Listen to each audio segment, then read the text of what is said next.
Okay, good afternoon, everyone, and welcome to the March 16th MCAG meeting, monthly meeting. And could I please have Director O'Banion lead us in the flag salute?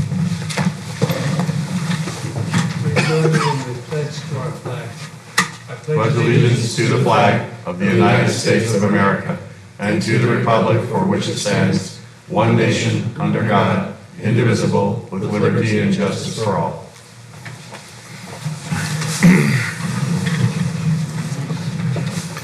Okay, just to let everyone know, we are recording this meeting and it will be on the MCAG website within a few days. And could I please have roll call? Director Espinoza. Present. Director Lohr. Here. Director McDaniel. Present. Director Pereira. Present. Director O'Banion. Here. Director Price. Here. Director McGlynn. Here. Director Oliveira. Here. Director McCabe. Here. Director Vialta. Here. Director Pedroso. Here. Wow, everyone's here? Yes. Oh, just because it's Los Banos. Yeah. Just to let you know, if you press the little button in front of you on your mics, it will give me the order of the people who'd like to speak, and then I could press the master control, and you'll be able to make a comment if you wish. So let's go on to Stacy. She has a couple of announcements first. Yes, staff would like to pull items 4 and 11 from the agenda. Okay.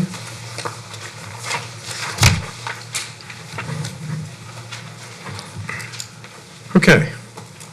Any questions? Everybody okay? All right, let's go on to item 5 minutes. Regional Waste Management Authority Board meeting for February. Oh, I'm sorry. I missed that one. Okay, if there's anyone who'd like to speak in the public comment section, please approach the podium. Not seeing or hearing anyone, I will now close the public comment section. Go on to item 5. Regional Waste Management Authority Board meeting of February 16th, 2017. Transit Joint Powers Authority for Merced County Board meeting of February 16th, 2017. And Merced County Association of Governments a board meeting of February 16th, 2017. This is an action item. Do I have a motion? Yes, sir. Mr. Price. Mr. Chair, with respect to the minutes from our last MCAG meeting pertaining to the letter which was sent in support of SB1 and AB1, I would like to amend my portion or my endorsement of the letter that was sent on behalf of MCAG and amend it by disapproving my endorsement on behalf of the city. I believe that this endorsement of SB1, AB1 is job killing. I think it's intrusive on our seniors and folks, and I think that the prospects of higher taxes will absolutely devastate our citizens within the county, and it's something that I just cannot lend my endorsement to. Thank you, sir. Thank you. You know, I'd also like to echo Mr. Price's sentiments after more research and finding out that yes, it is a job-killing measure. And I would also agree with him, and please add my name to that list. Yes, Mr. McDaniels. Yes, I echo that as well. Please remove my name from that support. Anyone else? Okay. Yep. You got one over there. Yes. Mr. Pereira. Yes. Is that something you do in the minutes? No. I mean, I don't know if that's, could we get counsel to weigh in? Here, go ahead. No, that's not something that would be done in the minutes. That wouldn't have any effect on the minutes of the actual meeting that took place last month. So any motion or a second would be to approve those minutes as presented, and nothing that takes place here today changes those. Well, unless you were asking to change something that was actually in the minutes, but that's not what this appears to be. We're going to approve the minutes, and then not a separate action, but 3 people have asked to withdraw their support from the letter. So it would be approval of the minutes, and then there's no action for us to take. It's just a comment that 3 people now would want their support removed from the letter that was sent. Question? Let's go on. I move we approve the minutes. Okay. Second? Second. Mr. Pereira? Well, I mean, that's not one item. I mean, you can't change something that actually happened. It would be false to. We're not doing that. We're approving the minutes as submitted because that was the action at the time. Okay? Now, no other action is to be taken other than the communication that the 3 of us have indicated that we are pulling our support for those, for the state measures. That's all. So the minutes will stay the same? Minutes will stay the same. Okay. We good? Yes, go ahead. For purposes of keeping the record clean for the next meeting, perhaps if those directors who would like to disavow their support from that letter, they could say so during their director's report. It might make it easier to track for Okay. purposes of the next meeting minutes. Okay. And we can restate that then at the end of the meeting? Mm-hmm. Sure. Everybody good with that? Okay. I have a second, or first by Mr. McCabe, and a second by whom? Okay. Mr. Pedrosa, would you please state that? Second. Okay, second. And a second by Mr. Director Pedrosa. All in favor? Aye. Any opposition? None. Carried. Okay, let's go on to item 6. Citizens Advisory Committee Report. Tom Marquise, is he here? Oh, Tony. Tony. Mr. Chairman, members of the board, on the CAC, we recommended to the governing board to approve all of the actions on your items presented. The actions on some of these items were for the Measure V to move forward with the stakeholders application process, the 2018 RIP EIR contract with an option that if there's an issue with the awarded company, VRPA, to use Rincon as a backup. To approve the quarters 1 and 2 for the assistance claims and allocation. We also reviewed several items for information only. These were the unmet transit needs of 2017 and the Valley Voice Sacramento legislation platform for 2017. Thank you. Any questions of Tony? Okay. Let's go on to Merced County Regional Waste Management Authority, item 7, oral report. Merced County Regional Waste Management Authority monthly update. Brooks? Good afternoon. Just good news as far as the tonnage goes. Again, it looks like the economy has recovered and we are importing, so we're making very good revenue. I would also mention that we've had several more discussions with Mariposa County. And again, they have a digester that is very underutilized. And so we hope to be shipping them some of our green waste, and the truck comes back with some of their garbage because they have a tiny landfill they want to shut down. So again, this could be a mutually beneficial deal for both parties. So we're very close to trying that, or at least doing some test runs, and we'll let you know the results of that.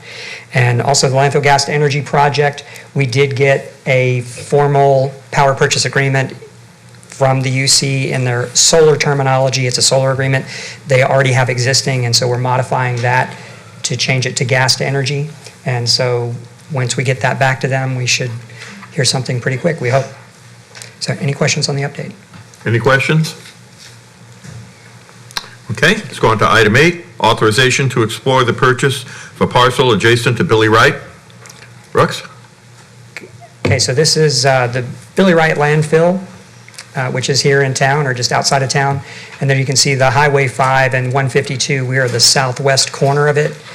There is no direct access from the 5. You have to, there's a road to the east of the 5, just outside of town, and that's how you get into the site. And so the blue represents the unlined portion and the infrastructure, which has the recycling areas and the composting and the scale house. And the yellow represents the lined portion or the current type of landfill, sanitary landfill. And so what we're doing is working our way around in a horseshoe type fashion. So phase 2A is where garbage goes today, and then we are designing or working through phase 2, and so it will continue to the south and around, kind of like a horseshoe. So that's the existing site. It's about 150 acres. About 100 acres would be landfill. And so surrounding the entire site is this development done by River West Investments, or this is what we know.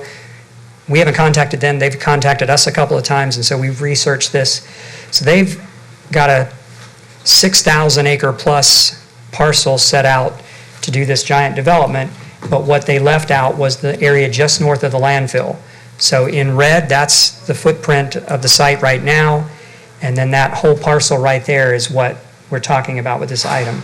So we think it's more than 600 acres. They've contacted us about a year ago and said, would you be interested in buying it? And so at the time, we weren't getting much tonnage out of the Bay Area, so we thought it was kind of very far in the future, but now that we're getting revenue and tonnage from out of the Bay Area, we think it's probably a good investment. As far as we know, there are 2 pipelines that go across to portions of the property, so we couldn't construct over those, but we could put landfills on either side of them. So we're asking just to explore it. So we would want to do the investigation as to whether there's anything improper about the property, if there's any liens, if there's any kind of hazardous waste at the site, anything like that, and then get a basic estimate of what they would want for it, and then we would come back to y'all for further action. But again, this would, you can see the size of the site, and I mean, this is triple or quadruple the size of the area of the landfill.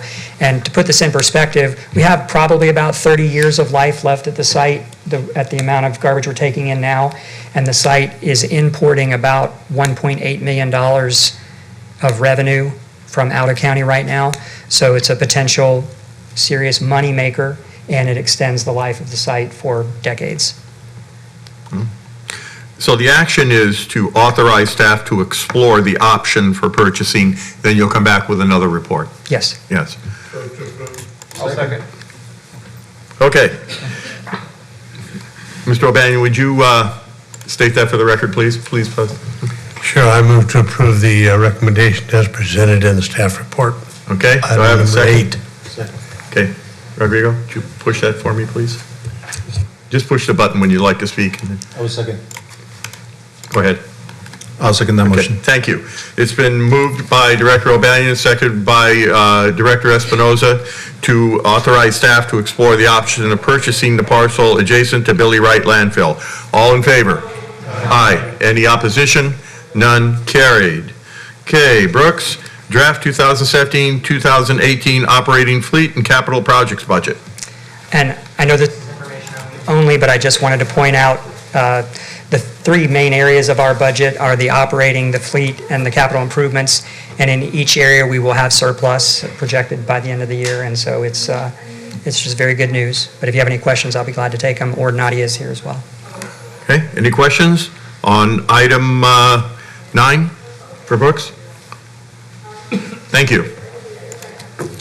Okay, let's go on to item 10, oral report, Transit Joint Powers Authority for Merced County, oral report, Transit Joint Powers Authority for Merced County monthly update. Rich?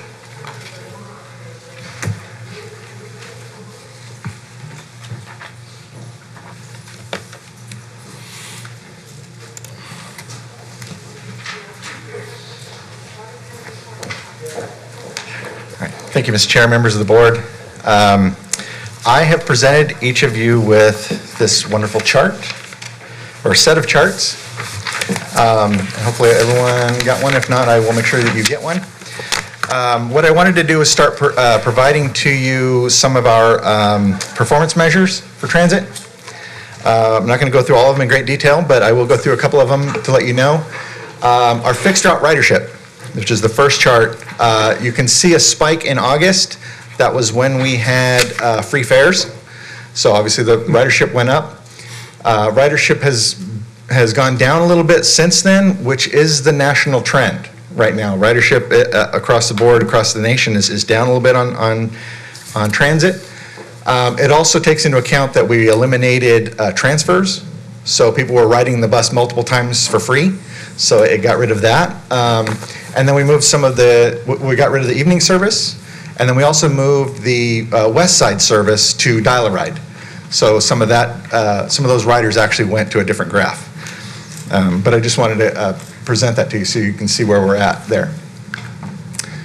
So in the paratransit and dial-a-ride, as you can see the red line, that's the current year.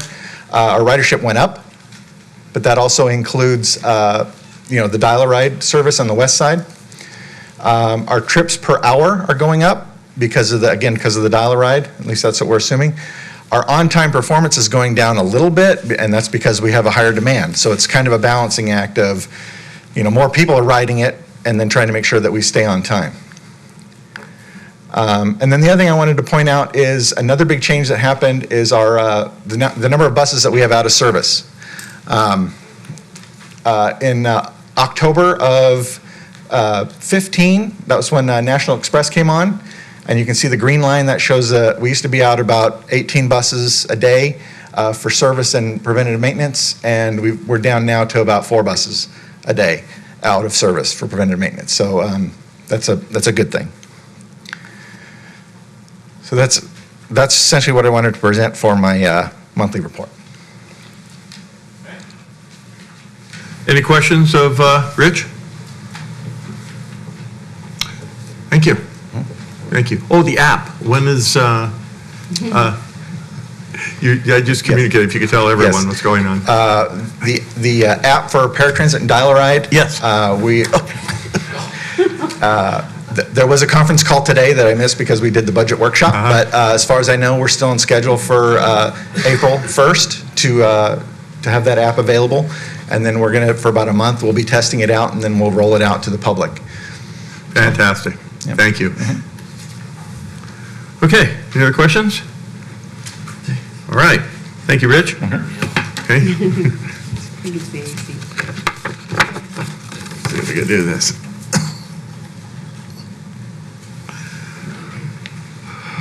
Okay, and item 11, we're polling, is that correct? Correct. Okay, so let's go on to item 12. Transit Joint Powers Authority of Merced County fiscal year 2017-2018 draft budget. Okay, and hopefully you all have a new revised draft budget. Whoops. So this is current as of yesterday. If I can get to where I need to go. As we talked about in the workshop, a lot of our revenue sources are estimates, and we put in the estimates with the best information that we have for revenues, and we have a balanced budget. So just briefly going over the expenses and the major differences between this year and last year, it's only it's a 2.26% increase in budget for operations. We have some contracts that increase, about 3% every year. It also includes the MCAG contract.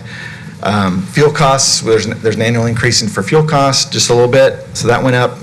We had a decrease in some of our line items, which include special department expense because of the dispatch software that we're no longer paying for.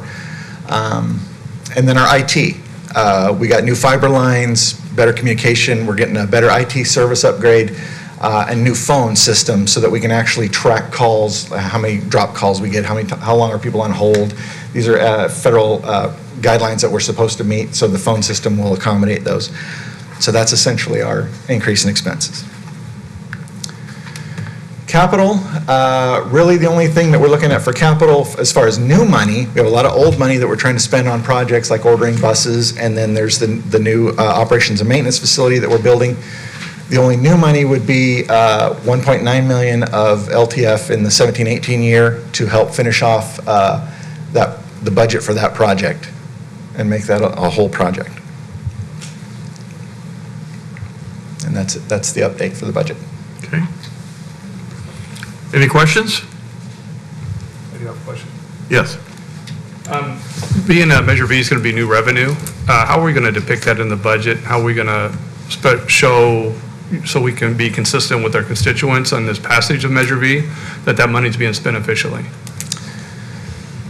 Well, there's two things. One is I intend to bring an item to the board next month with options of how we could spend that money. That has not been decided yet. So we'll provide those as options. And then based on what options the board decides, then we'll figure out how it goes into the budget. And if it's, for example, used to subsidize fares, we get a report every month from our operator of which fare, how many of each fare type were collected on the machine as they get on the bus. We can use that number to calculate the subsidy of a fare if it's a reduced or free fare. Thank you, sir. Okay. Any other questions? All right, let's go on to item 13, Low Carbon Transferred Operations Program Allocation Request. Adopt a resolution number 2017-03-06-01, authorizing the interim executive director to execute the Low Carbon Transferred Operations Program documents, including certifications and assurances, and B, approve the appointment of the interim executive director as the authorized agent. Can we do this in one motion, or we have to do each one? You can do it in one motion. Oh, in one motion. Okay, Rich? I apologize for for forcing you to read all that, but this is a funding source that we have access to, and every year it's a little bit different because it's based on the sale of carbon credits. Our allocation for this year is $125,000. Or roughly $125,000, and we can use it to provide free fare days. Like, for example, we've done free fare for the fair, where we've provided free service. And again, this is one of those things where we calculate based on the actual fare value that we would lose by providing a free service, and then this essentially pays for that loss of fare. And we estimate about 20 free fare days. It's also an eligible project. Other counties are having difficulty coming up with eligible projects because they have to put it into a formula provided by the state, and this one meets all the criteria. So, and it is due March 30th. So if approved, we'll submit it. Governor didn't do too well with his sale. So I put the requested action on here for you. Okay. So you can point to it. Item 13 is an action item. Are there any questions before we take a vote? Okay, do I have a motion? Just press the button. Mr. Pereira? So moved. Okay, and Mr. McCabe? Second. Okay, motion by Pereira, second by McCabe to approve items A and B as read by title and item 13. All in favor? Aye. Any opposition? None carried. Let's go on to item 14, State Transit Assistance fiscal year 2016-2017 claim for quarters 1 and 2 allocations. Submit the fiscal year 2016-2017 quarters 1 and 2 STA claim form in the amount of $437,647 to MCAG. And let's go to Rich. Okay, for the benefit of the newer board members, we frequently, because we are the Transit Joint Powers Authority and then the MCAG board, we frequently bring you an item that you have to approve for the Transit Authority, and then the MCAG board also has to approve the other side of that item. So we submit the claims to MCAG, the Transit Joint Powers Authority submits the claim to MCAG requesting these funds. And then item 24, which you'll see later, is the other side of this, which is MCAG adopting the resolution allowing us to spend these funds. So I just wanted to, this will happen periodically so that you know why you're doing the same thing for 2 different items. Okay. Questions on item 14? Motion? Okay. Moved by Director O'Banion, second by Director McCabe. Okay. All in favor? Aye. Any opposition? None carried. Okay, let's go on to item 15. Jeez, Rich, you're the whole agenda. Okay. Revised Public Transportation Modernization Improvement and Service Enhancement Account, Board Resolution for ADA Accessible Vans. Approve the purchase of 9 replacement cutaway buses using the remaining $408,743 of PTMISEA funds, plus appropriating $128,912 of the LTF capital funds. And item B, adopt board resolution number 2017-03-16-3, authorization for the execution and allocation of the funds for the purchase of 9 paratransport replacement vans with the Public Transportation Modernization Improvement and Service Enhancement Account Program. And we can do this in one motion. Rich? Thank you, Mr. Chair. I have to say that my apologies for this. This item came before the board in December, and it was approved. I went to purchase these vans based on the approval.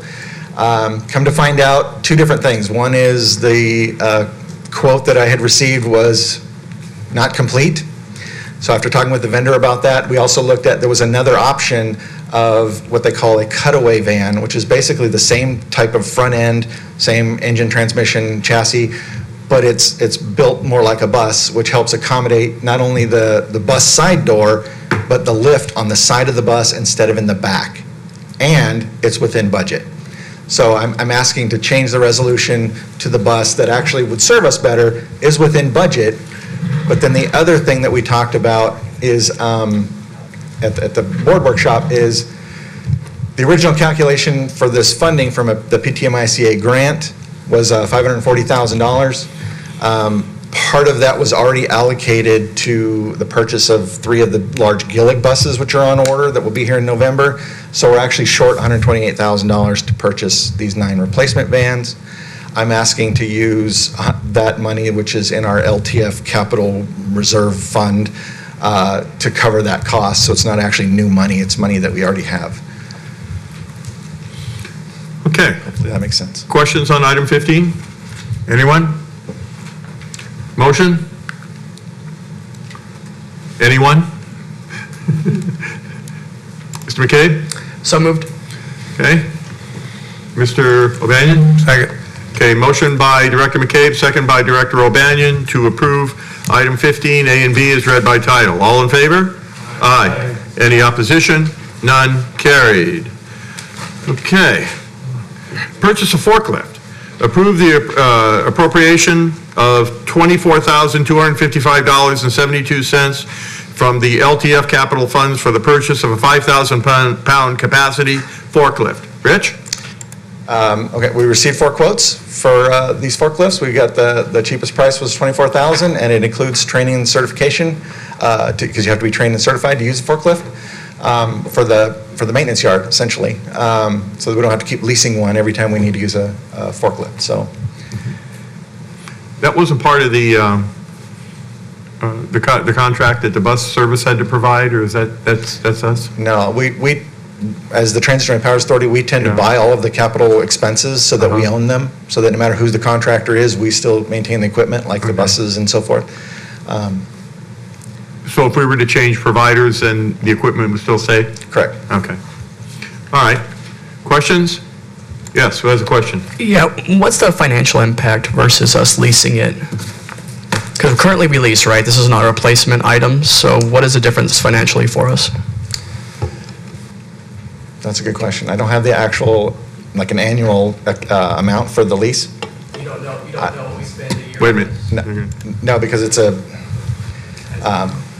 we rent it from Volvo Rents whenever it's needed, every time there's a delivery, every time they need to move oil and tires, things like that. How am I to determine if this is a prudent decision for us fiscally?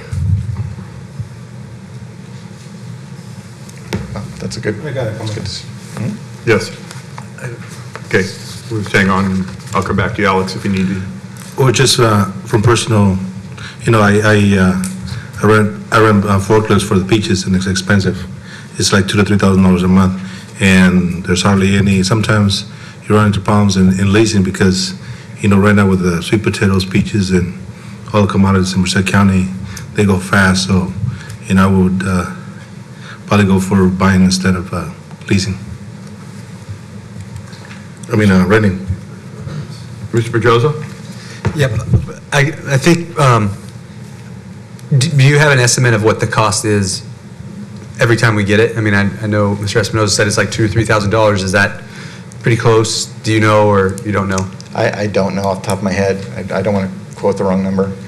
I mean, we can always bring this item back with an annual cost. Well, I don't think that, I mean, I don't think it's that, I don't think that's the issue. I think I think it's more important that you have your own equipment and that we have our own equipment, and the fact that if you have to keep leasing out, then you're talking about wasted time by having to go get it delivered and instead of having it there and doing it. So I agree with Mr. Espinoza. I think it is more responsible to have your equipment on site so that you're able to do some of this stuff. It was brought up to me as a convenience factor more so than an expense, because I mean, we would just pay for it, the lease of the equipment. So, is there a service contract with this? there is. It's in the agenda packet, I think. Okay. There's a warranty. I don't know if there's like an ongoing service package, Yeah. but there is a warranty. So we have our warranty package, and then if we were going to do an extended service, that would come back to us in a separate. We can do that. Okay. All right. Let's see. Let's go on to Mr. McCabe. I move to postpone to the next regular scheduled meeting with direction to staff to bring back fiscal impacts. Okay. We have a motion. Is there a second? I have two lights on. Mr. Price? I just wanted to interject that at DMRO Stockton, there is surplus equipment there, government surplus type of equipment. I personally was able to acquire a forklift there 20 years ago now, but the thing of it is that this is government surplus equipment, and the best part about it is it's free. It's free for the asking. And a lot of the equipment there is perhaps maybe just 1 or 2 years old. Some of it is not even used. I'm not sure whether or not you could find something, such as this brand new, but they have pretty good, well-maintained equipment that is just surplus, and for government agencies, it's there just for the asking. It isn't warranted, that type of thing. That's the only drawback, but it's free. Can I ask you to repeat where that was at again? DRMO Stockton. Wait a minute. Let me get you on here. Wait a minute. Try this one. It's at DRMO Stockton. It's like where Rough and Ready Island is up in Stockton. Okay. Mr. Espinoza, do you have a comment? Well, I disagree. I think that it's just better. $24,000 is not a lot of money. It's just better to purchase outright, and it's handy. I think we have enough equipment in the yard that just for any little thing, you don't want to be leasing, renting out, or I don't think Rich has the time to go out into auctions and look for a decent one and get one that's needs a lot of repairs. I think this is a lot better, and less time will be used. Okay, we do have a motion on the floor, and we still have to ask for a second, but I'm just getting any additional comments that anyone wants. Director Lohr? I second the motion. Okay. We have a motion by Director McCabe and a second by Director Lohr to postpone the purchase of this forklift until we find out the cost difference between leasing versus purchase. Is that correct? Okay. I have someone else. Director Price? I'm just curious, Rich, is putting this off to the next meeting, is this going to create any kind of a work stoppage, any kind of a hardship at all? Okay. We'll just rent one for a month. What? Okay. Let's see.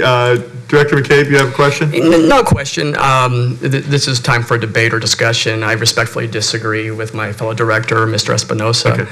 I think we have a fiscal responsibility to our constituents to always look at the financial impacts. And I expect that on all of our further staff reports. When they bring something, when they expect us to allocate money, I would like to see the financial impacts involved.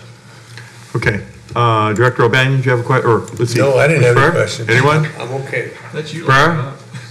Yeah, I just wanted to know, do you have an idea of how many times a month or how often we rent a forklift?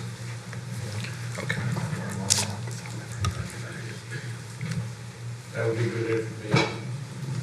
Mr. Chairman? Yes, sir. That would be good information to have also. If we're going to continue this thing, we need to have everything. Okay. All right. I'm going to, I won't be able to discern who votes yes and who votes no up here, so I'm just going to call for a roll call vote, and I'm going to go, I'll start with, you can do the roll call for me. The motion, okay, I'll try this one. We'll restate the motion by saying that we're going to postpone until we have the information as to what it costs for renting versus the purchase. And also, Director O'Banion stated, what was it, yours again? What did you want to add to that? How many times we use it? And how many times a month that we use it? It's the same thing. The motion was fiscal impact. Hold it. Let me get you on here. Go ahead and talk. Yeah, I mean, the original motion was for him to bring forth the fiscal impacts, which would include Director O'Banion's comment. Yeah. Okay. Otherwise, we have to do an amendment, which is not preferred. Yeah. So basically, it's right now is to postpone until we can get the information stated in the motion. Basically, the fiscal impacts is as to renting versus purchase, and that's also how many times a month. Another question here, Josh?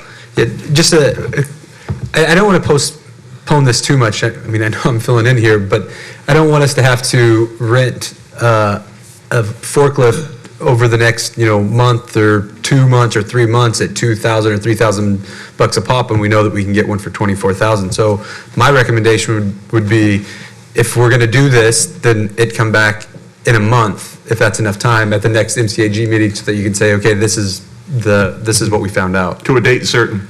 Yeah, at the next MCAG meeting. Yeah. And that was the original motion as well. Okay. All right. Wait a minute. Someone else. You want to talk, Jerry? Well, I'm just going to second that amendment.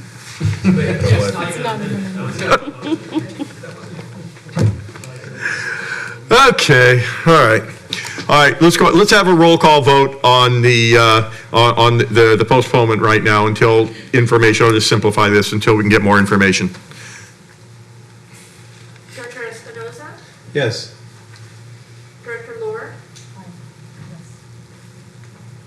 Wait a minute. Now, if you vote yes, you are voting yes to postpone.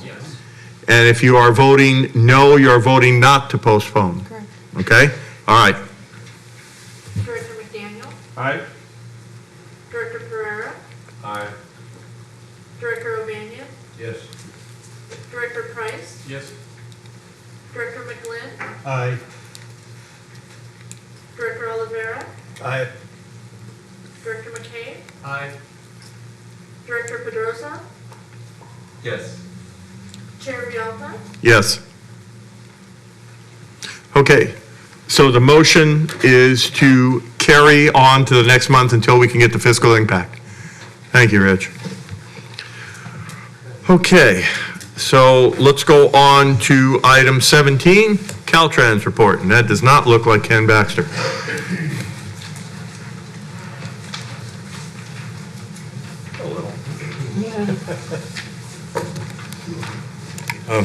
Good afternoon, Mr. Chair, Board of Directors as well. Stephen Martinez from Caltrans District 10. Caltrans update.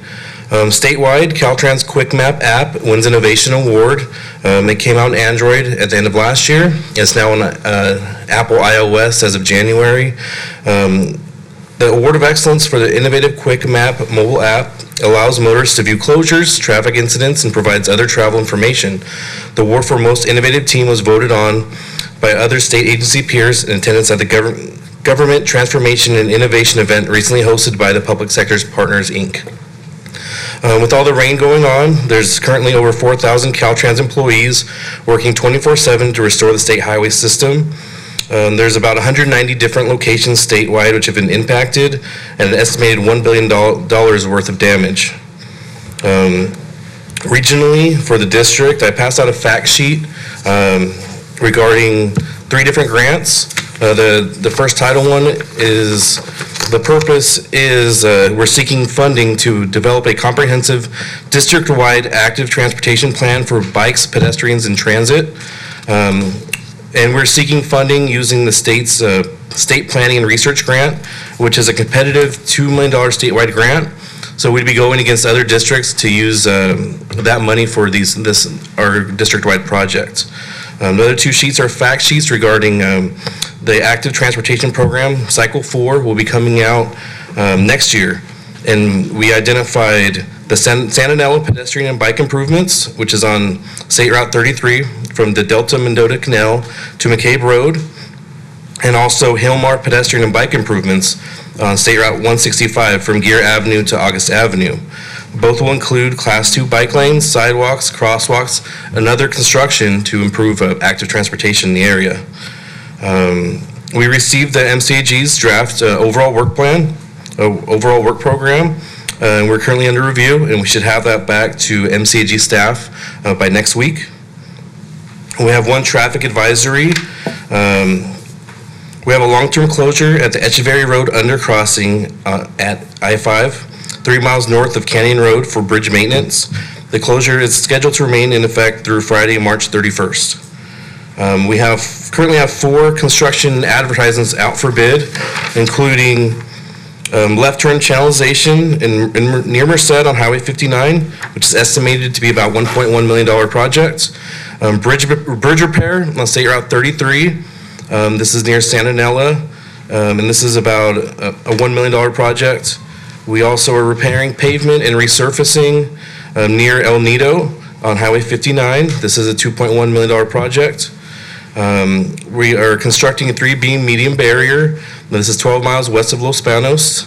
This is a $1.7 million project. And I also have some follow-ups from the last meeting from a couple of the directors. So first for Chair Veralta,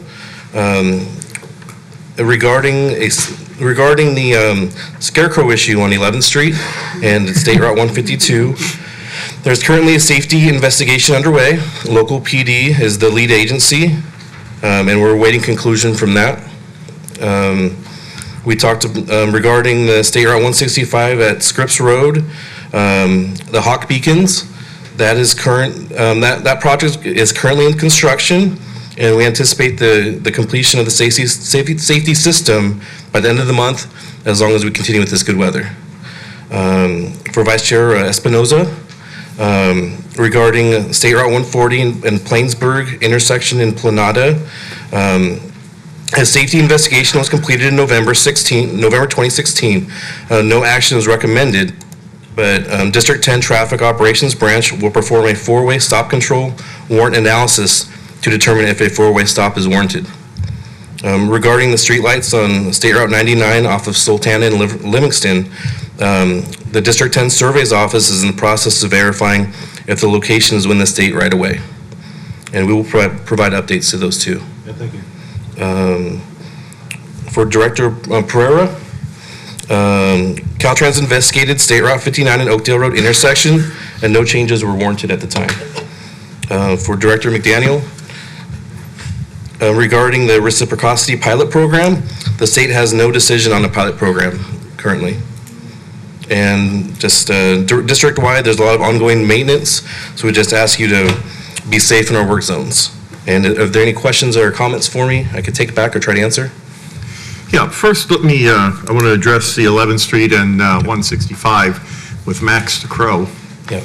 That's the crosswalk, and I can't tell you how many kids go across there. I go by there almost every day, and people just don't see the kids crossing in the crosswalk. And Stacy has been working on this, Stacy from Caltrans. Okay. And they recommended a rapid flashing beacon. So I don't know where that's at. The report's been completed. It was last month, it was supposed to be within 2 weeks, and so now we're 2 weeks over that. And Caltrans has been great to work with. Our police chief has been in contact with Stacy, but there is sort of an urgency here. I'm worried that someone's going to get clobbered at that intersection, and there's a light, and then there's a drag race basically, and they get to that crosswalk, and I observed a homeless man just with his stuff just basically almost get hit in that intersection. People just aren't looking for him; they can't see him, coming through. And in the afternoon, when you have, when the sun is facing from west to east, it blinds you along 152. So I would just please urge you to make a decision and let us know what you'd like to do with that intersection, because I'm just, it's a safety issue. Okay, I'll get an update to you as soon as I can. Thank you. But you guys have been great to work with. I mean, you've been very responsive to us, but let's get it done. Okay, sounds good. Thank you. Anyone else? Yes, Mr. Espinoza. Thank you. One more for Planada. I know that some residents of Planada have sent the state or Caltrans some complaints about, in the past they used to have signs off 99, southbound and 99, that goes to, that pointed to the name with the name Planada, going towards Yosemite, especially when people go to Yosemite, they know that, Highway 140, Yosemite, but there used to be a sign that says Planada, not anymore. So they want a Planada sign on there off of the freeway, because that way people know where Planada is, en route to Yosemite. Do you know which exit would be the? I had it, but I don't have it with me, but you don't know. Okay. Yeah, I was thinking of Well, that's Highway 140. Childs is south and they ran south though, but the one Yosemite exit of 99. We want a sign going southbound and northbound as well, pointing, to Planada. Okay. Thank you. Okay, Mr. McDaniels?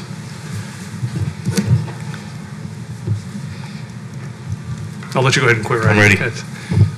The portion, and I brought this up a number of times, the portion between, on 99, from the Atwater Merced Expressway, new construction, till the new construction picked up on West Side Boulevard, there's that stretch of 99 through, I like to call it Atwater proper, through the city limits there, that is just, it's terrible. It looks like we started some work there at one time, and then have abandoned the work, and yet some of the scrape marks and stuff are still on the pavement, and it's just, a lot of potholes and a lot of issues there. I just want to know if there's any, because a lot of times they told us, I think it was in the last year, we made a call and they said they were going to get right on it, and I think they were there overnight, and then we haven't seen them since. Yeah, I'll check up on that. I'll follow up with you. You got it. Thank you. Okay, anything else? Thank you. All right, thank you. Let's go on to item 18, oral report, transportation planning and programming update. Anthony? Mr. Chair, Directors, 3 quick items for you. First, I want to thank you for providing the venue, this fabulous venue today, and also for the venue for the budget workshop. Second item is the 2 core planning functions that are taking place at the agency this year, the Regional Transportation Plan, or RTP, and Measure V are gaining steam, and we're ramping up, as evidenced by the number of staff reports you're about to review for these items. And we will continue to come back to this board throughout this calendar year and to provide updates, get approval, get feedback, and move this process along. The third item is a bit of good news in that a longtime MCAG employee, Matt Fell, has returned as a senior planner and is helping us implement these 2 core planning efforts. And not so good news is this represents my last board meeting. I've enjoyed working with this board meeting, but I'm moving on to another position, and I just wanted to give you a quick update. Well, we appreciate your service during the time you were here, Anthony. You're a very knowledgeable man. Thank you. Okay, any comments or questions? Okay, thank you. Let's go on to item 19, information discussion only. MCAG newsletter, March 2017. Item B, 2017 Valley Voice Sacramento Legislative Platform. Item C, unmet transit needs 2017 public hearing process and schedule. Item D, One Voice legislative update. Item E, 2017-2018 draft overall work program and budget. Item F, regional transportation impact fee report for July 2016 to December 2016 unaudited. And item G, technical review board minutes of March 8th, 2017. Is there any item of comment? I would like to comment on item F, and just to let everyone know that Los Banos has engaged a consultant to look at all our fees, all our impact fees. And it's going to take about 6 to 7 months to do this. And so we're going to ask them to expand and look at every fee possible, not just in the city of Los Banos, but what it would take for transportation needs. So I wanted to throw that out because I don't want you to think that that Los Banos is this is a whole new ballgame, and there are many new members here, and so I think we all want to get off on the right foot. So I don't want you to think that that Los Banos is gaming anyone or anyone is trying to slow down the process, because we're surely not. But you can use our information too of what we find out. And so, are we still interested in talking about the impact fee? Yes, we sure are. But will we meet the May deadline? No, we probably won't. So I just want you to know that we're still interested in talking about this, but we'd like to get all the reports of what we're paying $100,000 for, and then if we're going to move forward, we move forward. So I hope that's acceptable to all the members. Just to let you know, we're not out of the game. What we are is just getting as the most information as we can possible in order to make the right decision for us. Questions, comments? Okay. I don't want the attorney looking at me because that's really not on the agenda. So,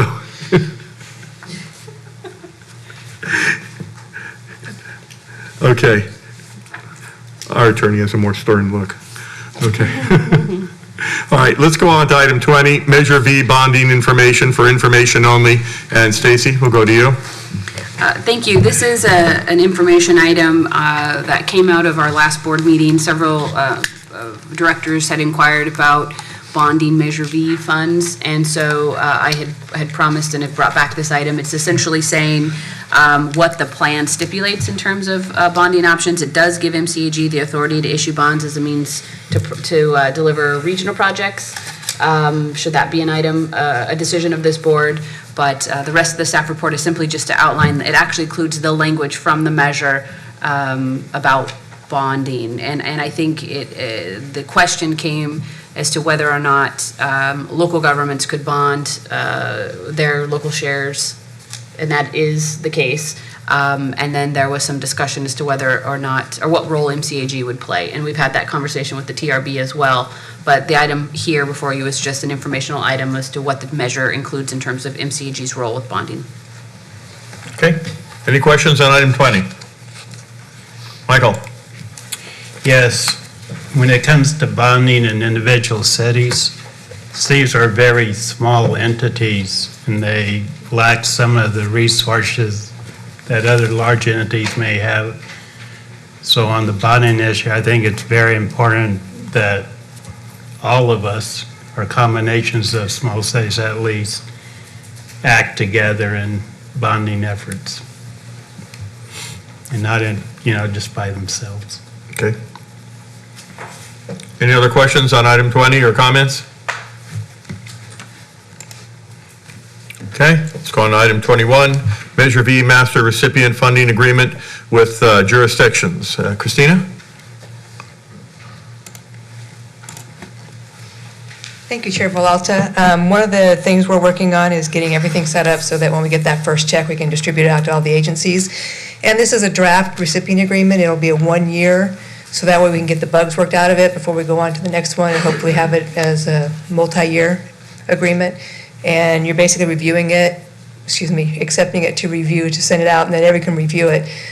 The one thing that we will be doing is having one agreement that goes out to everybody that's the same agreement, so that there is no discrepancies in that. Okay.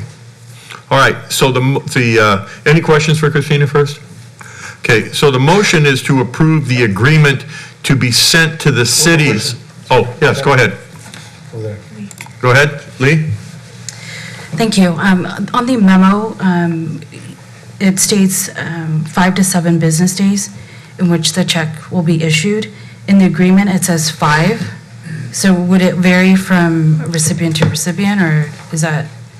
No, it is more business days. Is that we don't usually have a problem with that, but if for some reason there's something, issue of the checks being distributed directly to the jurisdictions shouldn't be an issue. Once we know the money, we have it, the checks will be cut and released. It's not, we have no intention of holding that money for the jurisdictions at all. Okay, so the intention is to be consistent, so I just don't want folks to believe that we have 7 days when the agreement says we have 5 days, so I just want to make that distinction. And then Article 3, items 3 and 4, I believe look like a repeat. They could be. So if we could possibly just delete one of them. In which where? Article 3, under reporting requirements. It should be page 112 of 136, or page 5 of 7 of the agreement.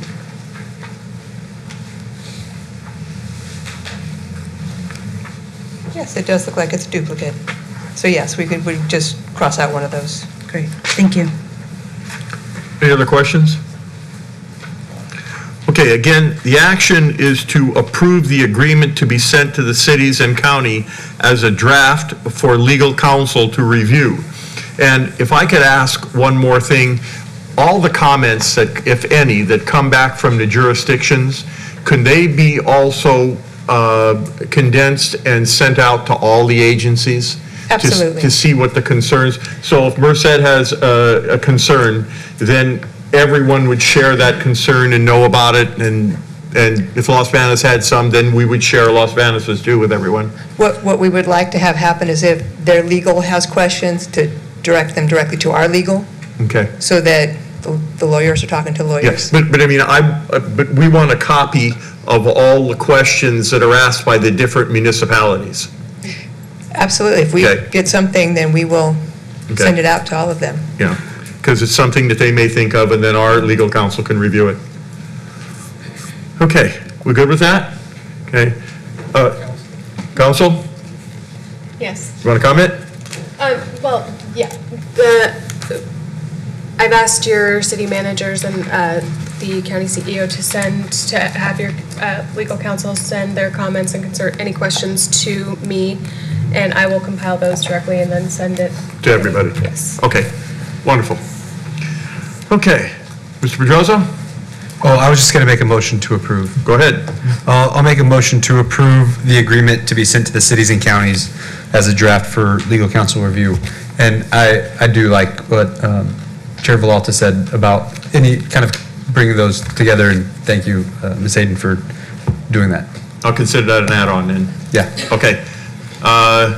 Second? I'll second that. Okay, motioned by Pedrosa, second by McDaniels, to approve the agreement to be sent to the cities and counties as a draft legal counsel review, or as a draft for the legal counsel review, and also any comments that are made by any of the municipalities to be shared with all entities.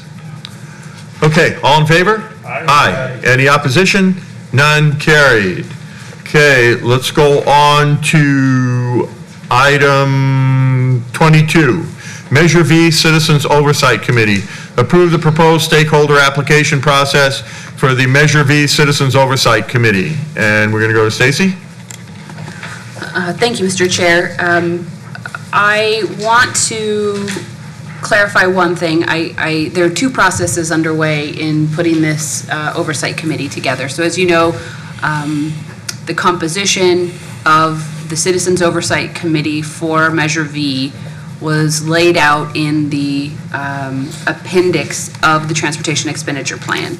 So I've included that in your packet.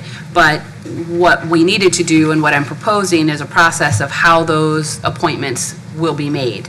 The expenditure plan identifies that of the 14 seats, 7 of them are to be nominated by the local jurisdictions and appointed or approved by the MCAG Governing Board, and 7 of them are appointed directly by the MCAG Governing Board. And I'm calling those the stakeholders. So those represent countywide areas of expertise or interests or what have you.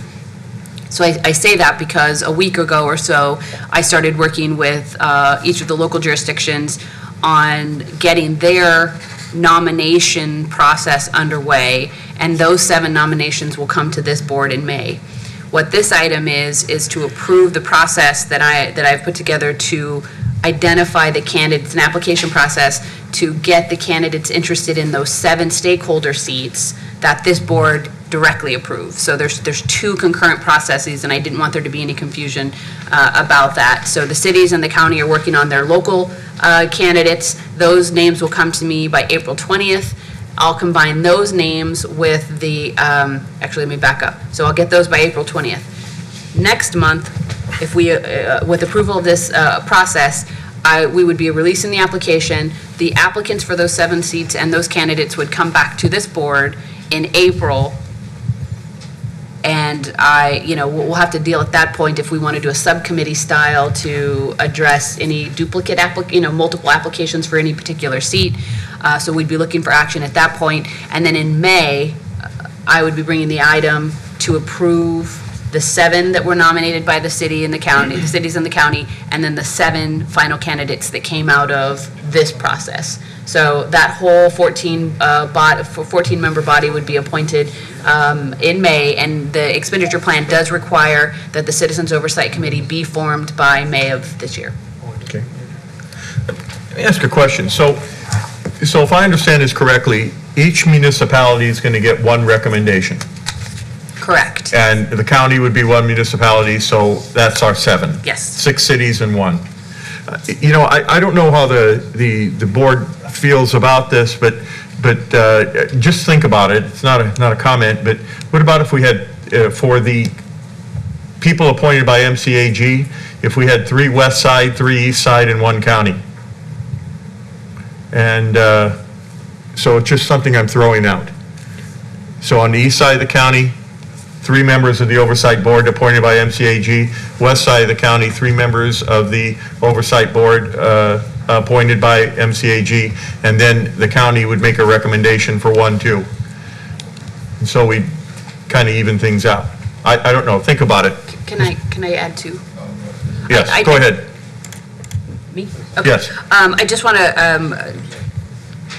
add to that piece that you would be considering is that the expenditure plan does specify for those 7 that MCAG appoints directly that they have to represent particular areas. So a member, we talked about the 7 that the cities will do, but a member from the building industry, a member from the ag industry, a member from an ethnic community group, a private sector Merced County employer, an advocacy group representing bicyclists and pedestrians and or transit, a member who's a professional in the field of audit, finance, or budgeting with some minimum qualifications listed, and a representative from an environmental advocacy group. So the 7 that the MCAG board would be nominating directly through this process that's being proposed would have to fulfill one of those 7. Yes, correct. Mr. Pereira, you have a question? That's correct. Okay. Yeah, I'm sure on the east and west side we could find enough people. I wouldn't worry about that. So I'm just throwing it out for food for thought, and we'll go from there. All right. So any other questions? Oh, yes, I have a couple here. We want Michael. I have 2 concerns I'd like to address. The first is the upcoming due dates, one being April 20th for city councils to come up with their applicants. I personally feel pressured by it and don't know if that is enough time for the cities to generate the applications and put out notices. And I just wonder if anybody else here has similar concerns on that. Address that one first. And then the second one I have is representatives from the various industries, building, agriculture, communities, groups. What input do the cities have to that, and can a city entity make a recommendation for one of those groups? Those are my concerns and questions. Go ahead. I'm going to take them in reverse order. So for the 7 stakeholder nominations, I would say it would be the city. If you have let's say you have a candidate in mind for the ag industry, would be for that city to work with that candidate to have them apply through this process. So you can, that would be, I think, the best mechanism for that to go through. So if the city had a particular candidate, would be to encourage them, reach out to them, provide them with the application process, and have them apply. To go back to the April 20th date,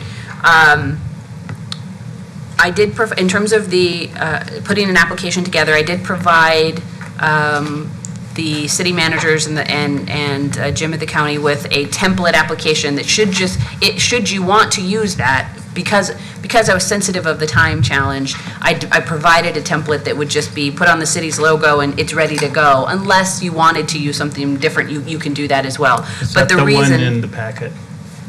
The one in the packet is for this process. I have a similar one that I sent electronically to our technical review board for dissemination. I'd be happy to resend that again, but it was to help recognizing that I wanted to do as much upfront work for you all as I could. And the reason for the April 20th date is that we have to, by law, have this committee formed by May, which would mean the May 18th board meeting, which would then mean the first step of that agenda, of that meeting process, is our Citizens Advisory Committee, which meets the first Friday of May, which is the 5th. So in turn, to get this information into that agenda packet a week before the May 5th meeting, this was the absolute last day I could collect those names. So we're bound by those deadlines then? That was the long way of me saying yes. Thank you.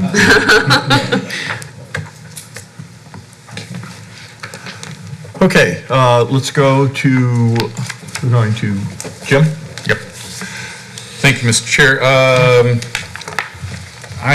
In looking through this, and when I see that the Oversight Committee will make recommendations, that kind of paints with a very broad brush. I'm not sure exactly what that would entail, and I would hate to see projects or something that would be significant be mired in a bunch of opinions, a bunch of recommendations and things like that. So I'm just kind of leery about that, because generally, for example, in our city, we have a safety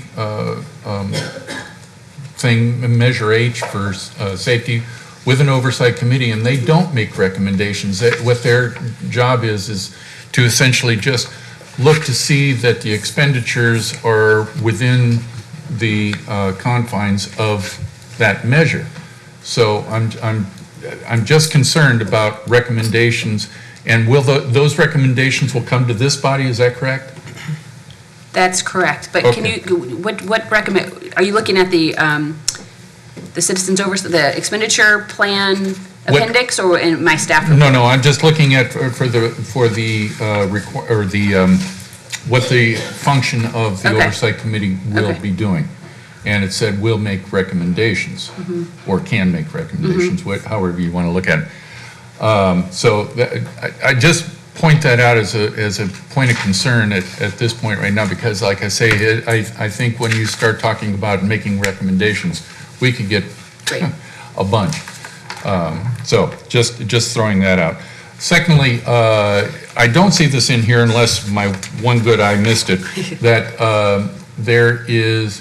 will this be held under Brown Act type rules? In other words, being noticed publicly and all that kind of thing? Not necessarily Brown Act, but in terms of MCAG's public participation plan, anything we do, we would notice. But I would defer to council. We would do it any normal way of having it. We follow simply the same rules, but it's not necessarily because we have to under the Brown Act. But I go to Emily. No, the Brown Act wouldn't apply. This isn't a legislative body. Those any recommendations that they make come back to this board, which is a legislative body and subject to the Brown Act.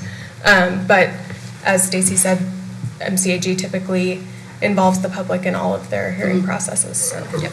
Right, I understand. I just want to make sure that, somebody isn't going to come back with saying we were in violation of something. Because I don't know how it is in other communities, but mine is feeling a lot of anxiety about the funding and where it's going to go because our roads are crap. So we treat all of the committees the same, and that's just the standard that we stick to for that reason, for the transparency sake. Very good. Thanks very much. Okay, let's go to Director O'Banion. You're next. I think I forgot what I was gonna ask. I think that thing you have to remember, this is an oversight committee, and if you want to try to get individuals on there, you need to go out and solicit people to make application. So we've got an entity that does have, spread out throughout the whole county, has representation. And I think that that'll be up to us on the west side or wherever it may be to encourage good applicants to make those applications, because the applications are coming back to all of us to make the decision. And so I would suggest that what we do is make sure that we get good applications from individuals in regards to that. And of course, each one of the entities, the 7 entities, are going to have each one of their own. So that's pretty well spread out throughout the county, 3 west, 3 east. So I think that it's going to be, and I pity the person that tries to recommend that some of these Measure V funds be used something besides roads. I really do. Because I can tell you, you'll be choked. But,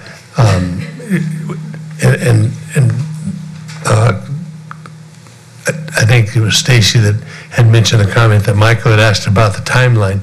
It's important to get this thing done because in April, I believe that is when the State Board of Equalization is going to be taking up this issue and getting it implemented. And we want to be ready with a committee to start making these recommendations as well as the oversight at the get-go. So I would move that we approve. We have some more questions. Format. Well, I move that we approve the format that's been requested in the agenda. Okay. All right. I'll ask for a second in just a minute, but I want to get to. So the 7 individuals that MCAG will recommend or will approve, not the ones from the entities. And you said they're made up of specific people. So they have to be specific people. So if we go out and ask individuals under the auspices of MCAG as the global group, how are we going to know should we assign positions to east and west side and county to go out and say, we're going to go look for a specific individual in that area so we meet the requirements of the 7 people that have to make up that board? Jerry? Are you asking me? Sure. Yeah. I'll ask you. You know any bicyclists? Yeah. Then get them to put an application in. With all the different industry or the different interests that should be involved in it, I don't think that's a hard thing. I think that we can come up with some names on the west side. Yeah. And probably, I'm sure on the east side. Right.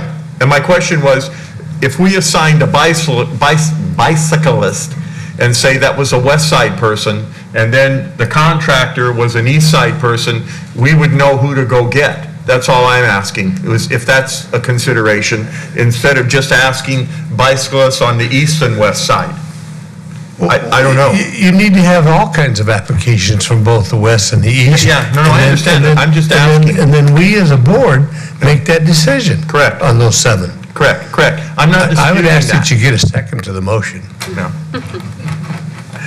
There's still questions. So what? I have a motion. I know. Hang on. We'll take care of it. Discussion. Yes. I still have questions. We're in a discussion mode. He's doing a basic point of order. Okay. If you have a motion, there needs to be a second, and then you ask for discussion. So you need to allow. I need to allow the second? For a second, yeah. Okay. All right. Who wants to make a second? I will second. Okay. Michael, say it. No, you can talk. You can talk. Press your button. You were going to second it? Yeah. Wait. Why isn't it on? I had a request and I was waiting. But let's try here. Okay, go There we ahead. go. I will second Mr. O'Banion's motion. Okay, we have a motion by O'Banion, second by McGlynn. Now, discussion, any other discussion? Who still wants to ask questions? Mrs. Lar? In terms of the committee making recommendations, my interpretation of that is that they present something to us as the board, and we can say yay or nay, just like staff recommendations.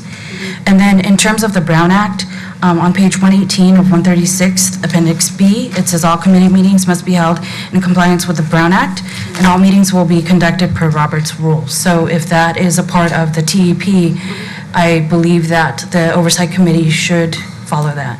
And then in terms of the applications, are we accepting postmarks?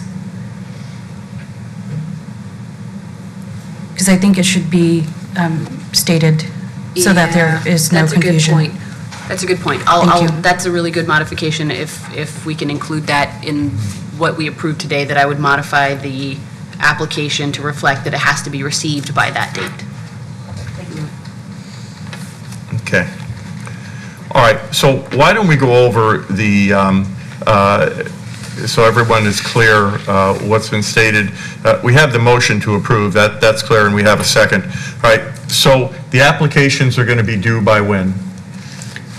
For city and for MCAG? For the city is April 20th, and that's a simple contact me and give me the name, and that I'll be handling separately. Okay. For, now I have to go back and check. Okay, so April 20th, you want the name of the city representative? Yes. Okay, all right. Mr. Pilata? Yes, sir. I had one. Go ahead.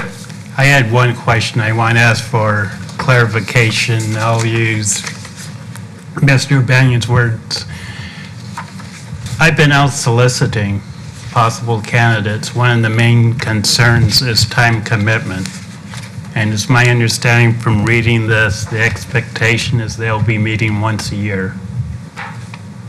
At least once a year, but Maybe initially more, but then once a year. it's not a monthly meeting. It's, so I mean, it's not, once a year would be the minimum, and I think that would be reasonable to expect after the first year. I've said maybe the first year, 2, 3 at the most. I mean, that's just a staff estimate, but. Any idea of time and location? That hasn't been determined. My general rule of thumb is more than 2 hours and people don't pay attention anymore. If you're asking just from my, to share with the candidates, this has not been set in stone, so anyone else is chime in if they know any different. I would say on average a 2-hour meeting, maybe 3, and our default would be MCAG. But if this board wanted to discuss rotating those meetings, we could. Thank you. Any other questions while she's getting the other information? Yes. Okay. All right, let me look at my thing. Okay, so the question right now is we're asking when the applications for the members appointed by MCAG at large will be due to MCAG. And it would be,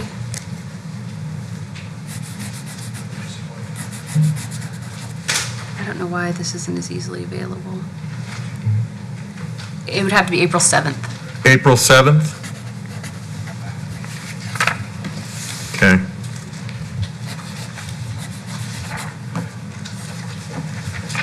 And so for that, we're just, they're going to fill out this same application, or what are we going to do? And I have to correct myself, that's April 3rd. April 3rd? Yep. Okay. You guys are putting me to the test today. All right. That's because, Mr. Chairman? Yes, sir. That's because they were going to be due the 17th. I mean, excuse me, they were going to be put out for solicitation on the 17th, which is today. And April 3rd is when they're supposed to be due. It's on page, it's item 22, second page. Yep. Thanks. And the April 3rd, again, is for the MCAG people at large, is that correct? That's correct. That's correct. And those applications would be submitted directly. That is the deadline for this form that we're approving. It's April 3rd. Approve it today. April 3rd for the MCAG. That's what the staff report says. Yes. Okay, just so long as everybody understand that? Okay. All right, so any other questions? Yes, Lee? Thank you. Would the motion then include the clarification of the postmark? So we'd have to amend that. Let's just get some applications in. I understand that. Yes, yes.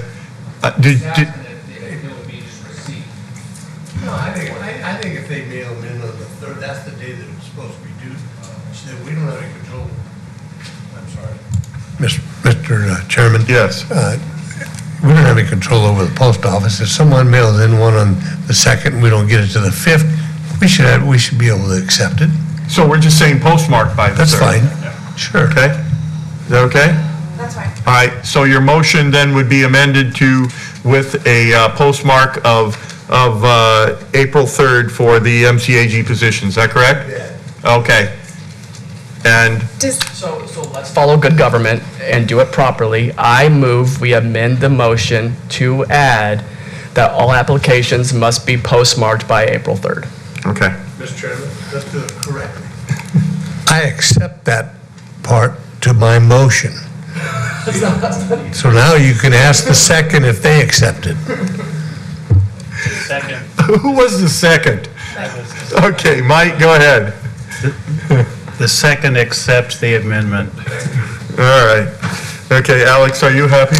No, so now what we have to do is... Wait. Press the button. Press the button. So now what we have to do is vote on the amendment, then vote on the motion as amended. We have to go through that two-step process. Their opinions don't matter. Is that right? I don't believe. It matters in their vote. Go ahead. They do not have to accept my amendment whatsoever. It has to be voted on. I stated that I accept the statements to be part of the motion. Now then, make the determination on whether you want 2 votes or not.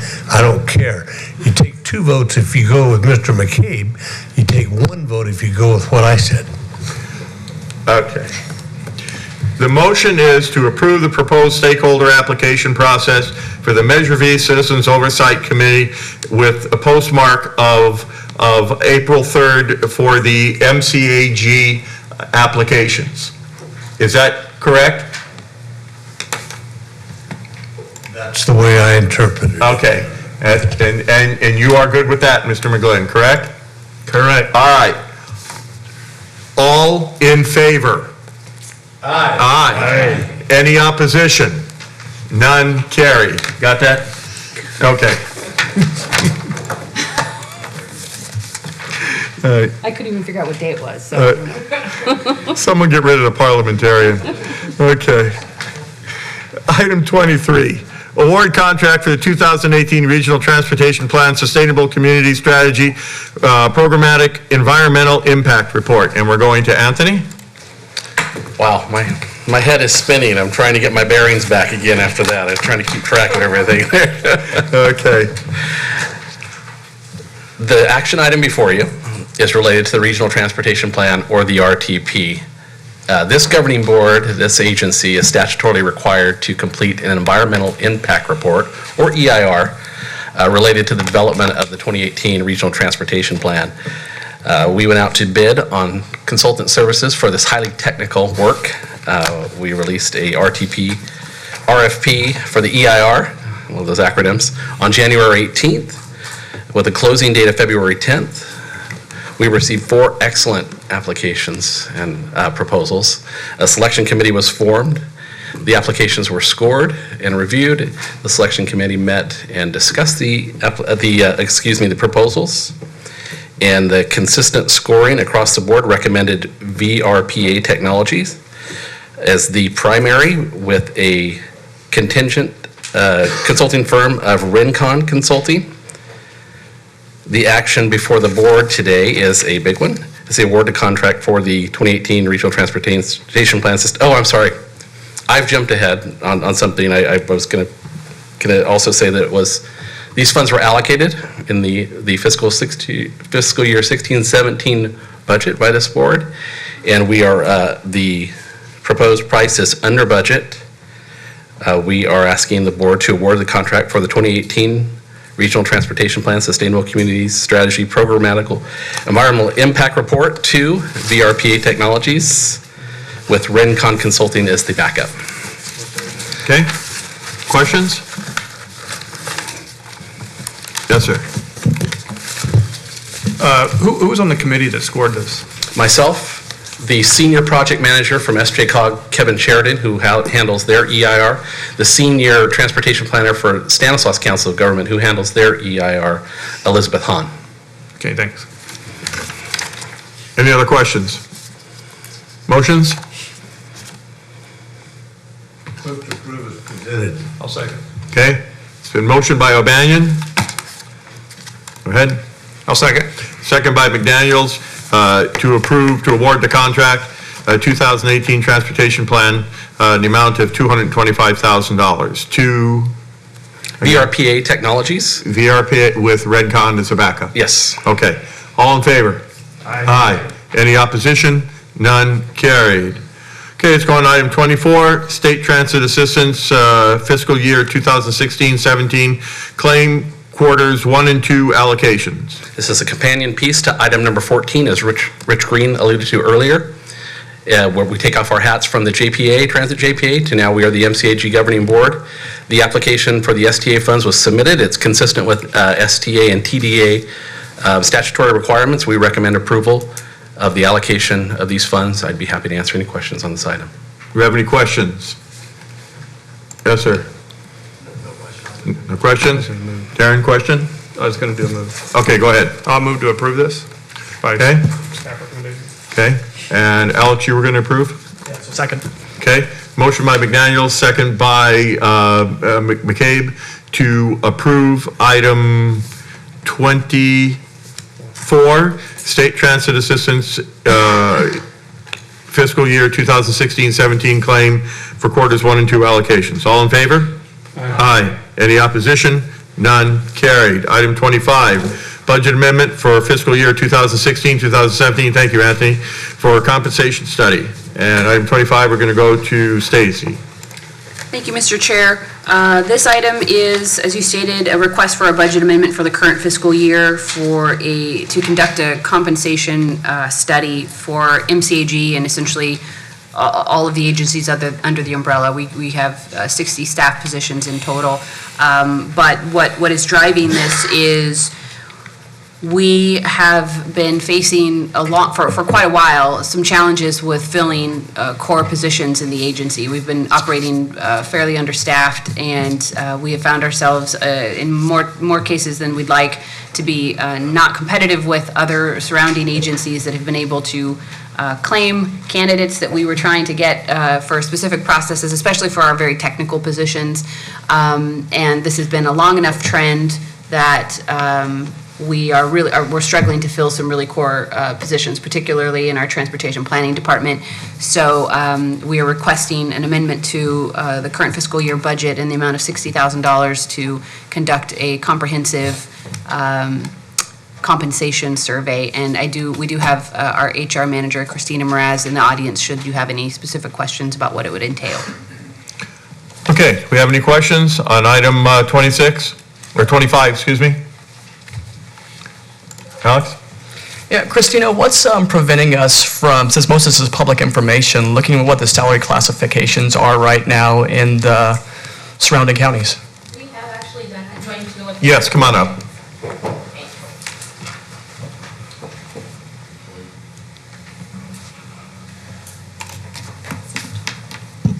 Hi, we have actually done that. We don't have any validation, though, where they're getting those numbers from and why. And then some of them are very skewed. So there's no real in-depth knowledge, and the compensation study actually goes in a lot deeper than just the salaries. It actually goes into benefits and what's offered top to bottom, as well as doing an analysis on the job descriptions to make sure that they actually match all the FSLA, no, I said that wrong, sorry.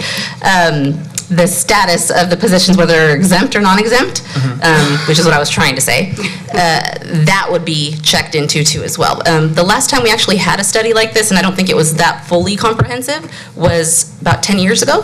So we haven't had anything recent, and the other COGs that we've talked to locally, theirs have actually been done quite a while ago too. So we are all kind of in that same boat and looking to fill certain positions. I think some of the positions that we're looking at are kind of the same ones as well.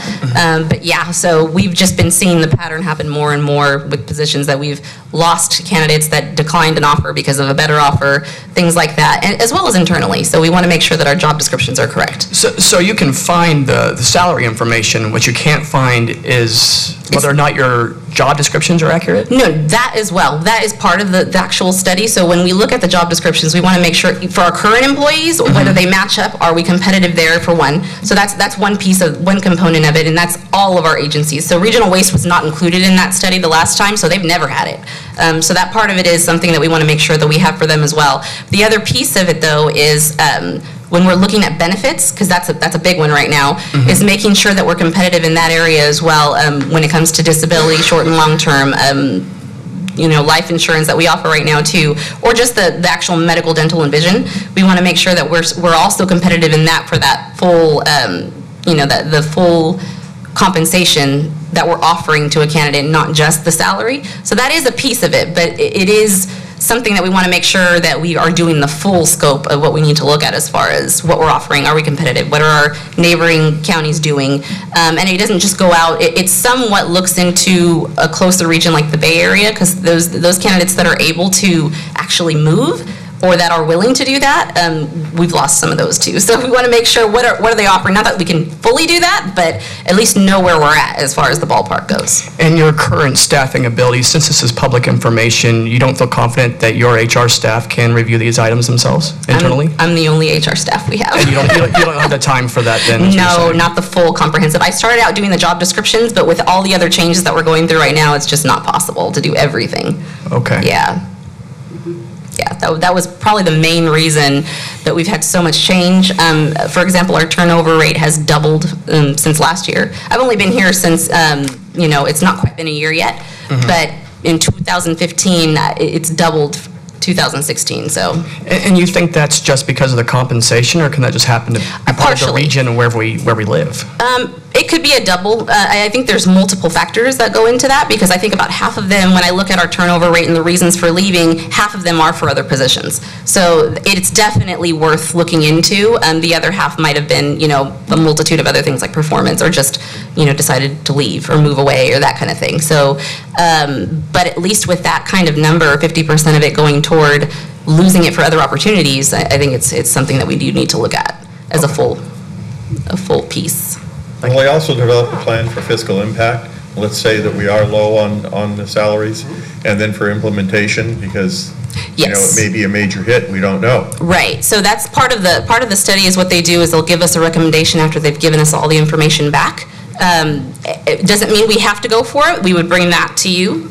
Is my guess is how the process would work for your approval, your final approval, and what they've recommended and what other local regions are doing and that kind of thing. And then you'll talk about adjusting job descriptions for the duties that are performed? Correct. And just updating. Some of our positions don't really match anymore because of the changing and the morphing of the positions.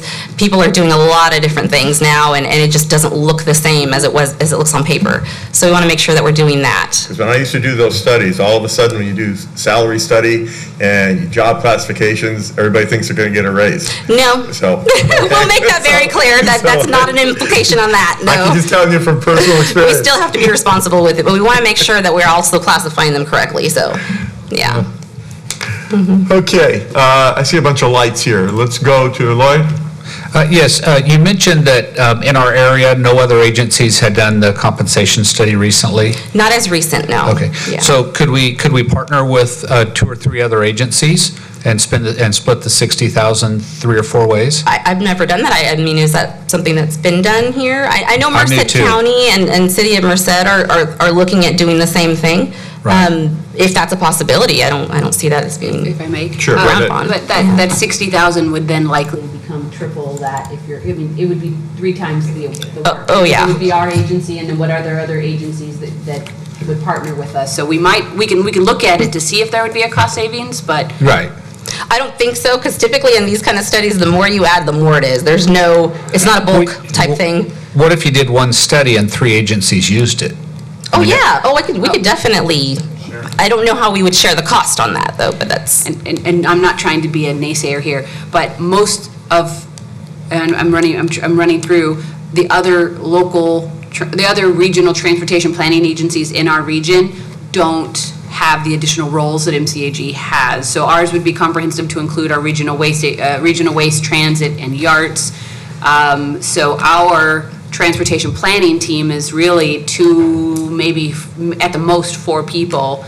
And whereas if you went to Fresno Cog or even in Madera, that's their entire existence is just for those. So it would be a lot harder to compare apples to apples. There would be just a sliver of that we could compare similarly. So I think we might be able to learn from other regions, from other agencies, but our information, it's just so specific to what we do. I understand. Okay, just wanted to ask the question. Yeah, no, that's a good idea. Yeah, and I would agree with that. You need to do one for your facility, and that's it. Are you going to separate the cost among the 3 entities, transit, waste, and MCAG? I would think, but I'm not 100% sure how we do that budget. Are you going to separate the cost? So if it's $60,000, depending on a percentage of employees, are you going to bill like maybe 20% to transit, 20% to whatever, so you can share the cost and it come out of different budgets? That is how we have done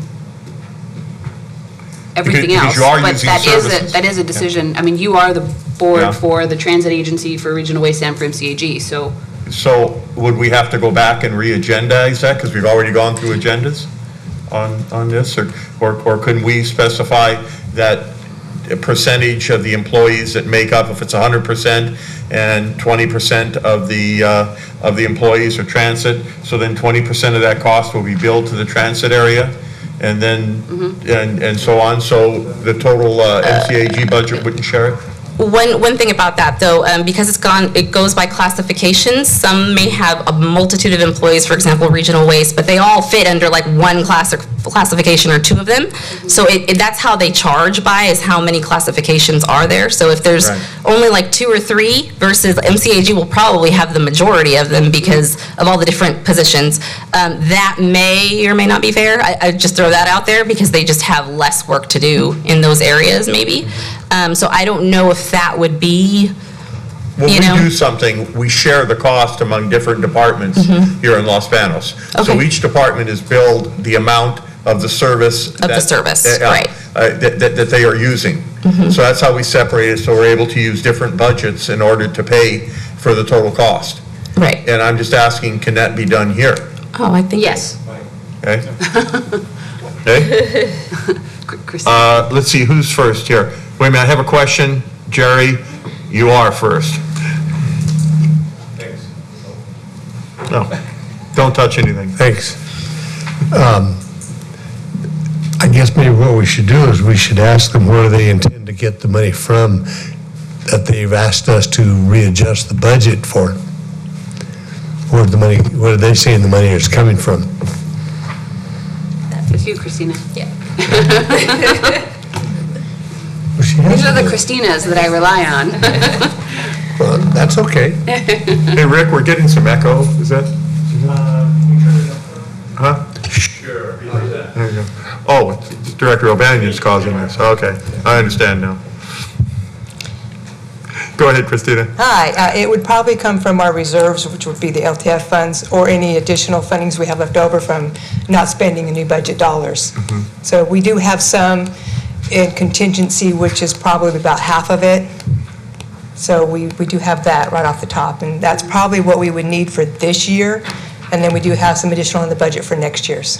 but could we share those costs? Absolutely. What we would do is what Christina touched on, is Okay. it would be based on the job descriptions. Okay, So where Regional Waste may have a large number of employees, they might have only 3 of the job descriptions, but, so we would split it out based on the Okay. number of job descriptions Good. at each site. very good. Yes. Very good.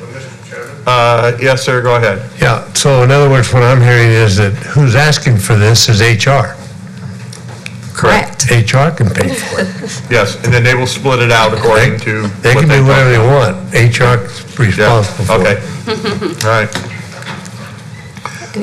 Let's go on to Mr. McGlenn.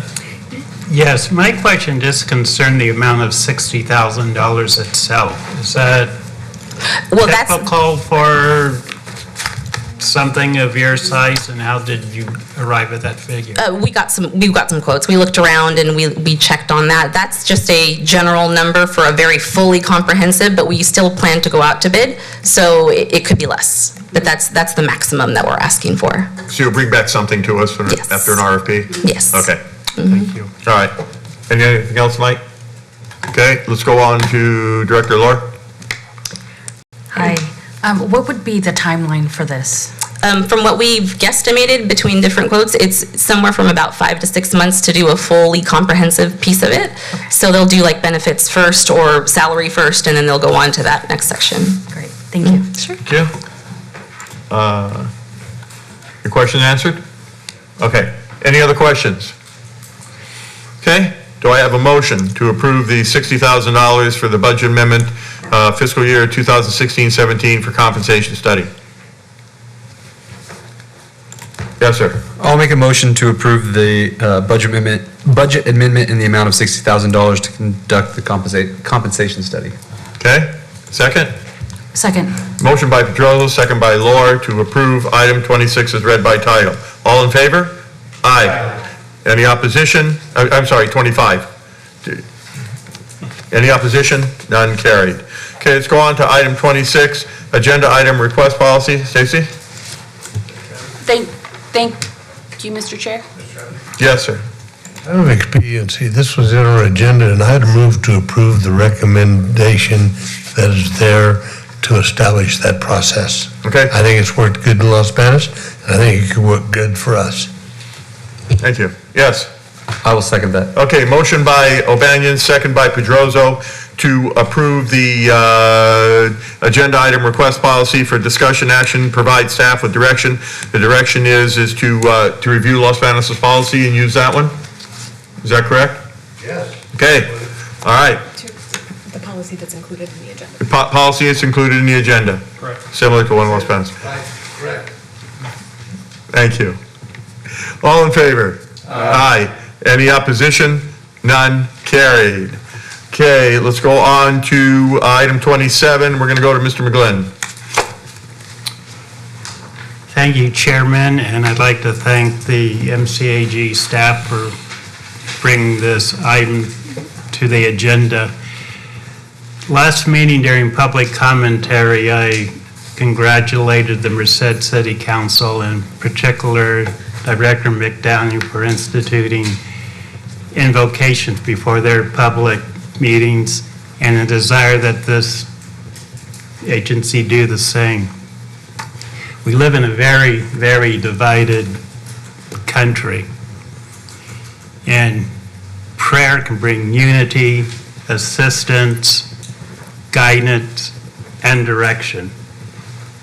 Of course, the issue of church versus state always comes up when discussing this. That issue has gone all the way to the Supreme Court, and public prayer before city council meetings has been affirmed. That was the case of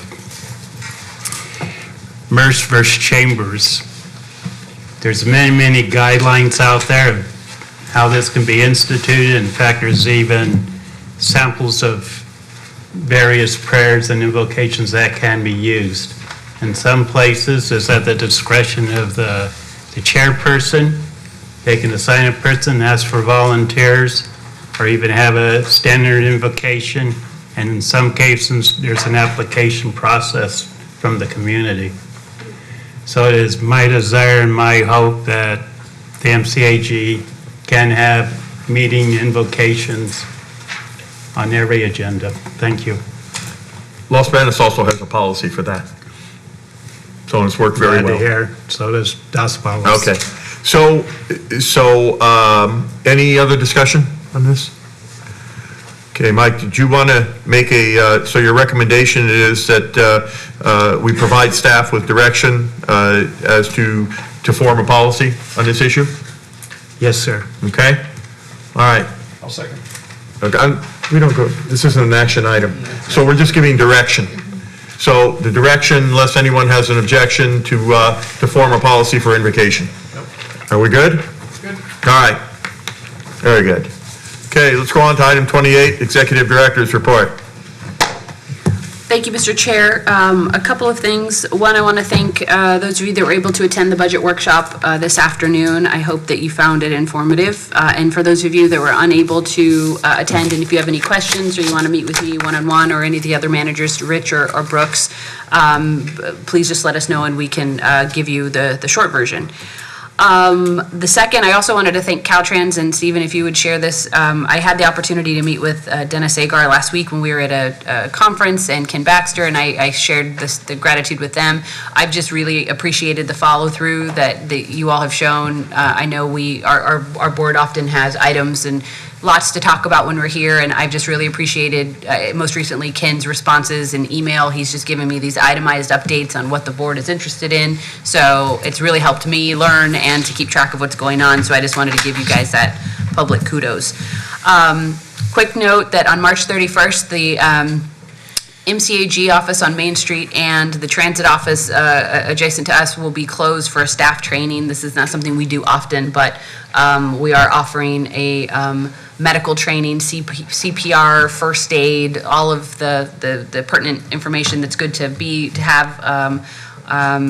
We'll be offering that on the 31st.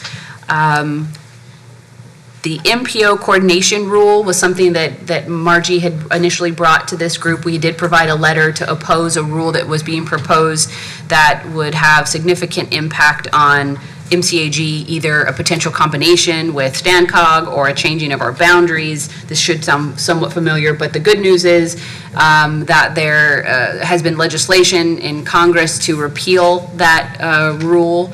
And the bill in the Senate has passed, and there's a companion bill in the House that we've worked with Congressman Costa's office. He's a co-sponsor, and I will be assisting their office in whatever we can do to help move that legislation forward. And then lastly, a bit of a falling on the sword here. On the SB1 issue, in respect to the concerns that were expressed, that was a decision that I made to sign on to a letter that we had done a similar one in the past, but of course not to specifically SB1. So my apologies for taking that action without bringing it to the board. But I will say that since that time, we've had numerous requests, both on the regional side and from our lobbyists and a couple other stakeholders, to either sign on to or lend our name to comments in a public hearing in support of the legislation, all of which I've declined, having learned my lesson, and I make that apology to all of you. Don't worry about it. I'm temporary in this job. Everything is correctable. No one's upset. Yeah. Okay. All right. Anything else? Any comments or questions? All right. Let's go on to item 29, Director's Reports. And tonight we'll start with Mrs. Lohr. Okay. Let's go on to Mr. Oliveira. Thank you, Mr. Chairman. Yeah, I was just wondering if any of the other jurisdictions have had trouble with a migratory bird called an egret. Right now, we're right in the middle of doing what the Fish and Game says we can do, harassing them. We've tried everything from cannons, mylar, eagle kites, lasers, cannons, and wallet shakers, because they take over Schmidt Park. Last year, the hall was unrentable. The Peterson shelter was almost unrentable because of the smell. The playgrounds, there's bird feces all over. We had a meeting with all the agencies. All we can do is harass them till there's an egg in the nest, then we can't touch them. We've had a lot of other requests, but they're illegal. But If any cities had any problems with them and had success, we'd sure like to know. Now we're trying to find some drones to come up and chase them around. Because when the scouts get there is when we have to harass them. Because they send out scouts. If they like to the area, next day a few hundred birds come in. So if you have any suggestions, let us know. See, I have one light lit here. Yeah, we have, I'm sorry, we have the same issue in Livingston. I know they hoard the trees and they come back, every day, and people cut the trees and they move on to the next neighbor, whoever, they find another tree, so, and it's bad, so. Yeah, we've I agree taken with that. trees out, we've trimmed trees. We're trying to keep them away from the Little League field and the Goldman Center and the playground, because if they get to the Little League field, and the health department's no help, they say, well, shut down the park. Well, that would really. Yeah, we had it, in front of a child care center on Prusa Street in Livingston, on the school side, so they prune the trees, they moved on to the next tree, so, yeah, it's bad. Yeah, as long as we move them away from everything, it wouldn't be too bad.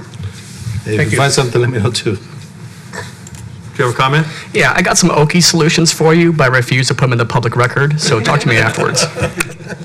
We've had those and the police chief nixed them. Well, we had a crow problem, and it worked really well. For 24 hours, for about 2 weeks, the city workers would go out and harass them with bird. You shot them in the air and they exploded, and we drove all the crows out of downtown. But then I found out they went to a neighborhood, so the people in the downtown were really happy with me, and then the ones in the neighborhoods, I won't tell you the comments. Well, when we were kids, there was a 25-cent bounty on them, and everybody would go through town shooting them out of the trees and taking the heads in for 25 cents a bird. Yeah, well, let's not talk about that, okay? All right. Then it was legal. Darren? Oh, sorry, there we go. Thank you, Mr. Chair. I would like to remove myself from support of the current AB1, SB1 legislation. Thank you, Chair, that's it. That's it. Okay, let's go to Mr. O'Banion. Nothing. Okay. Mr. Pedroso. Nothing. Okay. Mr. McCabe. I'd like you all to consider sanctuary cities. You county supervisors, I would like you to consider whatever you can do to make our undocumented members feel safer and more welcome in Merced County. I know the county receives a lot more federal funding, so it has a lot more to risk, but there are directions you can give to your sheriff or have your sheriff work with, so we can do further to protect our undocumented. You city officials, I'd like to urge you to consider sanctuary cities. I've written the ordinance for Livingston, I'm happy to share with you. Okay. Mr. Price. Yes, Mr. Chair, thank you. I along with Supervisor McDaniel, I'd like to restate that my opposition to SB1 and AB1. And I would also note that our council by unanimous vote also opposed support of the two pieces of legislation, noting that our senior community is on fixed income by and large. Those that are independent are not going to be able to afford a hit on more gas to put in their car to help them in their independent living, and that our ag community will be strapped with this, and ultimately the transportation cost of goods and services will be passed along to our citizens as well. So with that, I would also note that last evening in Atwater we had a workshop of our CDRC, which is essentially our planning commission, and the city council with respect to the Ferrari project. And the reason I bring that up is that this is a project that by way of the Atwater and Merced Expressway is now coming to fruition. We should have a LAFCO application within the next 90 days, and the project is moving forward with lots of very good things, pretty much classified as destination type of retail type things, restaurants, hotels, what have you, along with still to be decided medical type of facility. 7,500 jobs at full build-out. This is a huge shot in the arm for the east side. And what was I going to say lastly? Well, I guess I forgot. Thank you, Mr. Chair. Okay, if you remember, I'll come back to you. Mr. McGlenn? I'd like to thank our host, SETI, and Mayor Vallada for holding the meeting tonight. And as far as the egret problem, maybe you could reach out to the White House and ask Mr. Trump for regulatory relief through an executive order.